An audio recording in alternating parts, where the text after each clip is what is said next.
여러분 안녕하십니까, 강신업 변호사입니다. 여러분, SKT가 지금 정보가 유출됐죠. 이게 이제 처음에는 중국 소행인 것 같다는 얘기 나왔다가 또 민간 전문가의 입을 빌려서 처음에 북한에서 시작이 된 것 같다. 그래서 북한에서 중국을 거쳐서 들어온 것 같다. 또 이런 얘기가 있었는데, 또 오늘 뉴스가 나왔습니다. 이 정보가 싱가포르로 흘러간 정황이 있다. SKT에서 유출된 정보가 싱가포르로 흘러간 정황이 나왔다. 개인정보위원장이 포럼에서 밝힌 것인데요. 그렇다면 이거 정말 개인정보가 막 돌아다닌다는 얘기인데, 이용자에게 늑장 통지를 했다라고 또 지금 개인정보위원장이 직격탄을 날리고 있습니다. 개인정보보호위원회가 개인정보보호위원회라고 정부 산하기관이죠. 개인정보보호위원회가 SK텔레콤에서 유출된 정보가 싱가포르로 흘러간 정황을 확인했다고 오늘 밝혔습니다. SKT 해킹에 북한과 중국이 연루됐다는 의혹에 대해서는 범인을 명확히 확인하기 어려운 상황이라고 설명을 했습니다. 이 SKT 해킹을 누가 한 거냐? 처음에는 중국에서 한 거다. 그러더니 나중에는 또 북한에서 시작된 거다. 이런 말이 나왔는데, 지금 개인정보보호위원장은 어디서 이게 정확히 시작이 됐고 어떻게 진행이 된 건지를 정확히 모른다는 얘기입니다. 그래서 북한과 중국이 연루됐다는 의혹에 대해서는 범인을 명확하게 확인하기 어렵다라고 얘기를 했습니다. 다만 그러면서도 이 고학수 개인정보의 위원장은 서울중국은행회관에서 개최된 개인정보정책 포럼에서 기자들과 만나서 해킹 사건은 범인 배후를 확인하는 게 어렵다. 해킹 사건은 원래가 그 범인의 배후를 확인하는 게 어렵다. SKT 홈 가입자 서버에 있던 가입자 데이터가 과금 정보 관리 서버를 거쳐 싱가포르 인터넷 주소로 넘어가는 흔적이 있다. SKT 홈 가입자 서버에 있던 가입자 데이터, 그러니까 우리 국민 데이터죠. 이것이 SKT 홈 가입자 서버에 있던 이 가입자 데이터, 국민 개개인의 이 데이터가 과금 정보 관리 서버 WCTR이라고 부른대요. 여기를 거쳐서 싱가포르 인터넷 주소로 넘어가는 흔적이 있다. 해당 인터넷 주소가 누구에 의해 통제되는지에 대해서는 파악이 쉽지 않다. 국제 공조도 필요한 상황이다. 이렇게 덧붙였습니다. 개인정보위원회는 현재 SKT 해킹 사태를 조사하기 위한 TF를 운영하고 있는데요. 이 고 위원장은 SKT HSS에 있는 2,500만 명 고객 전체 데이터가 해킹된 것이다. 그러니까 2,500만 명 고객 전체 데이터가 다 해킹이 된 것이다. 최근에 이름, 생년, 월일, 주소와 같은 데이터가 담긴 통합 고객 시스템 서버의 데이터도 입수해 감염 경위를 분석하고 있다. 최근에 이름, 생년, 월일, 주소와 같은 데이터가 담긴 통합 고객 시스템 서버의 데이터도 입수해서 감염 경위를 분석하고 있다라고 얘기를 했습니다. 자, 이 개인정보위원회 위원장은 SKT가 지난달 22일 가입자 정보 유출 사실도 이거를 이제 발표를 했는데, 그러고 나서 이용자들에게 늑장 통지를 한 점이 문제가 된다. 그러니까 이제 지난달 20일 가입자 정보 유출 사실을 발표했잖아요. 그러면 이용자들에게 바로바로 통지를 해야 되는데 그걸 통지 안 한 것은 문제가 있다.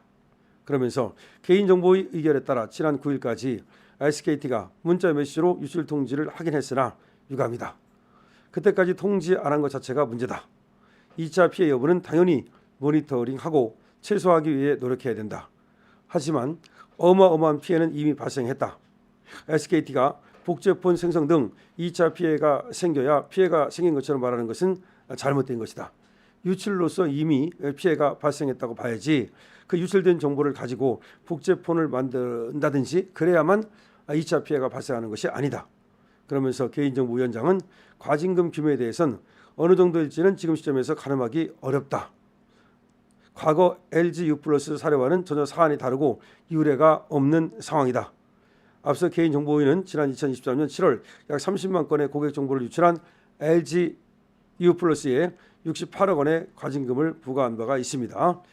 그때는 뭐 30만 건밖에 안 되고 그랬는데도 불구하고 68억 원의 과징금을 부과받았는데 이번에는 2,600만 건에 이르는 그런 것이기 때문에 더 많은 과징금이 나올 가능성이 높은데요. 그렇다 해서 지나치게 뭐 높은 과징금을 매길 경우에는 또 회사의 존립 자체가 어려우니까 산술적으로 비교하기는 어렵지만 어쨌든 SKT의 잘못이 얼마나 있는가 이거에 따라서 아마 과징금 규모도 달라지겠죠. 지금 나온 뉴스입니다. SKT에서 유출된 정보가 싱가포르로 흘러간 정황이 확인됐습니다. SKT에서 유출된 정보가 싱가포르로 흘러간 정황이 확인됐습니다. 개인정보위원장이 포럼에서 이를 밝혔습니다. 그러면서 SKT가 이 해킹된 사실을 알리고서도 개별 이용자에게 늑장 통지를 한 것은 잘못이다라고 또 얘기를 했습니다.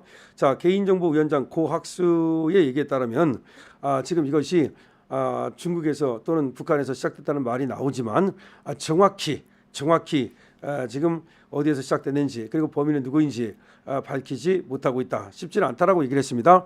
다만 이것이 싱가포르로 흘러간 정황이 있다라고 얘기를 한 겁니다.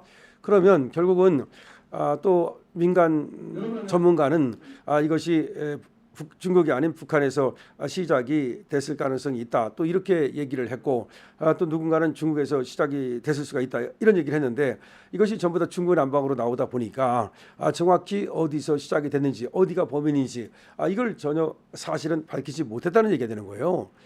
이거 밝히지 못했다는 얘기가 되는 거야. 그다음에 싱가포르로 흘러간 정황이 있다고만 얘기할 뿐 싱가포르로 왜 흘러갔는지 싱가포르로 흘러갔다면 싱가포르에서 누군가가 이걸 받아가지고서 뭐 가공을 하고 내지는 이걸 갖다 불법으로 이용한 흔적이 있는지 이런 것들을 전혀 알지 못하고 그냥 마치 코끼리 지금 만지고서 어떤 사람은 다리 만졌다 그러고 어떤 사람은 코 만졌다 그러고 어떤 사람은 코끼리 또 이제 등 만졌다 그러고 결국 그런 식밖에 안 되는 거 아니냐. 지금 SKT 유심칩 이 정보 유출 사건을 정확하게 사진 찍듯이 정말 앞면 뒷면 옆면 다 찍어가지고 이 사태를 정확히 분석하고 그로 인한 피해가 뭐고 그다음에 이런 어떤 이 사태가 벌어질 수밖에 없었던 이유가 뭐고 전부 다 분석이 나와야 될 거 아니에요. 그래서 분석 보고서가 나와서 그다음에 앞으로 이를 막기 위한 어떤 대처 방안이 뭐고 그다음에 피해자를 어떻게 구제할 것인지 이게 정말 쫙 나와야 될 거 아니야. 전혀 나오질 않고 더군다나 이 원인에 대해서도 주먹구구식으로 자꾸 얘기를 하는데 아마 이것이 통제된 얘기가 나오는 것이 아니고 각자 자기 얘기를 하는 것 같아요. 그렇게 되면 이거는 오히려 혼란만 부를 뿐이죠.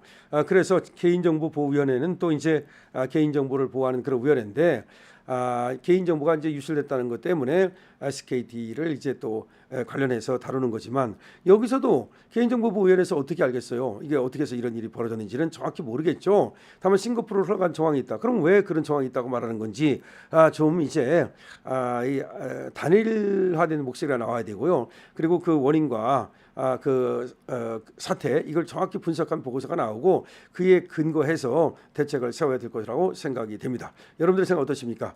지금 자꾸 SKT 이 유심 사태, 유심칩 유출 사태, 정보 유출 사태 이것이 자꾸 의혹만 키워가고 해결은 안 되는 것이 아닌가 상당히 걱정이 됩니다. 그리고 이걸 빼돌렸다면 3년 전에 뚫고 나서도 돈을 요구한다든지 이런 걸 안 했다는 얘기인데 그러면 그 목적이 과연 정말 우리가 의심하는 대로 선거 부정인지 아니면 우리의 기술을 빼내가려고 하는 건지 하여튼 이거에 대한 어떤 조사와 필요하면 수사까지 해서 이것이 가장 급선무라고 생각합니다. 강시엄입니다.